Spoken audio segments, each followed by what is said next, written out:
Assalamualaikum warahmatullahi wabarakatuh. Nama saya Kunita, kelas 5 SD Muhammadiyah 4 Pucang, Surabaya. Kali ini saya akan menceritakan tentang kisah Nabi Musa alaihissalam. Seperti yang diceritakan pada surat Al-Qasas ayat 39. Saya bacakan. Dan dia Fir'aun dan bala tentaranya berlaku sombong di bumi tanpa alasan yang benar. Dan mereka mengira bahwa mereka tidak akan dikembalikan kepada kami. Sebelum saya mulai ceritanya, kita harus semangat terlebih dahulu. Siapa nama Tuhan kita? Allah. Siapa nama Tuhan kita? Allah. Allah yang Maha Esa, Allah tiada duanya. Siapa nama Tuhan kita? Allah. Sudah pada semangat kan? Saya akan mulai ceritanya. Alkisah.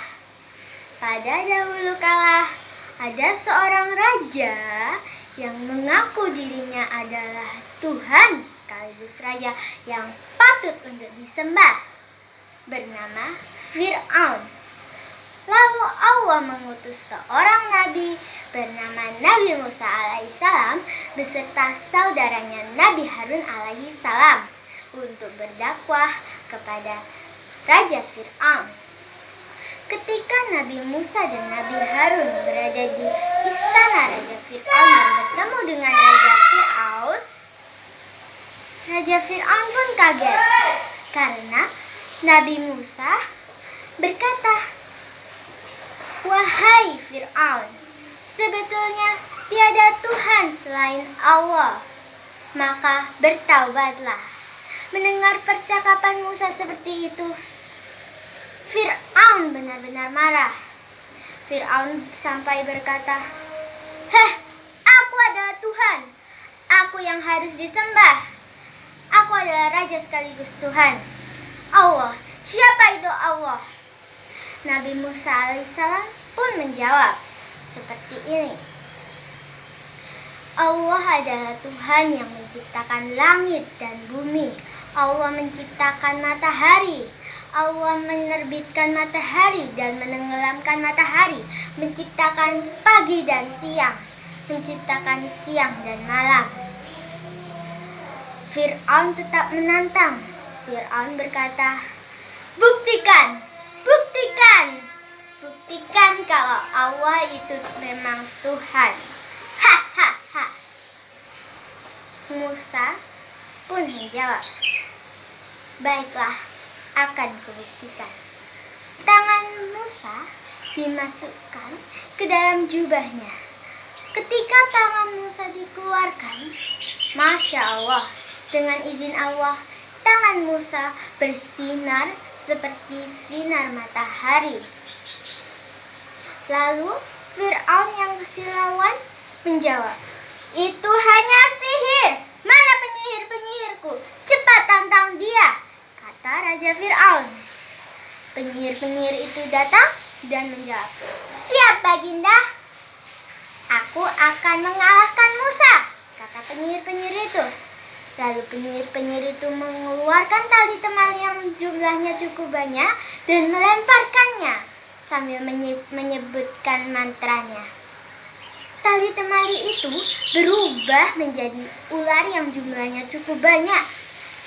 Dengan izin Allah, Nabi Musa alaihissalam melemparkan tongkat kayunya di lantai kerajaan Fir'aun, istana Fir'aun, yang berubah menjadi ular yang lebih besar daripada ular penyihir itu.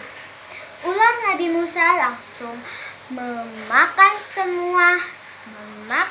menyantap semua ular-ular yang dihasilkan dari penyihir itu. Setelah ular Nabi Musa memakan ular penyihir itu, ular Nabi Musa kembali lagi menjadi tongkat Nabi Musa.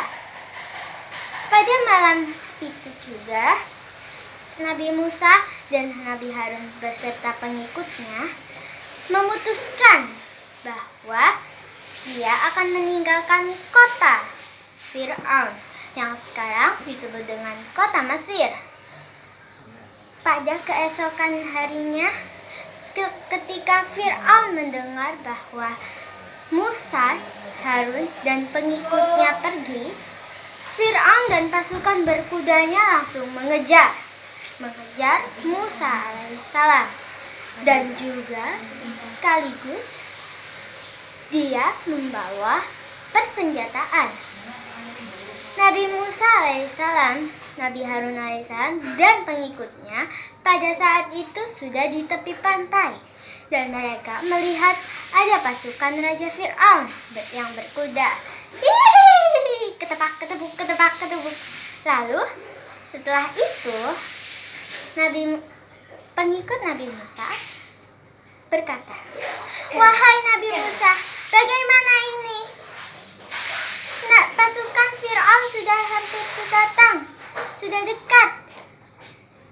Jawab pengikut Fir'aun dengan hati yang takut. Lalu Nabi Musa alaihi salam menjawab, "Tenanglah, Allah bersama kita." Lalu memukulkan tongkatnya ke lautan, dan lautan itu membuka jalan yang akhirnya bisa dilewati oleh Musa, Harun, dan pengikutnya.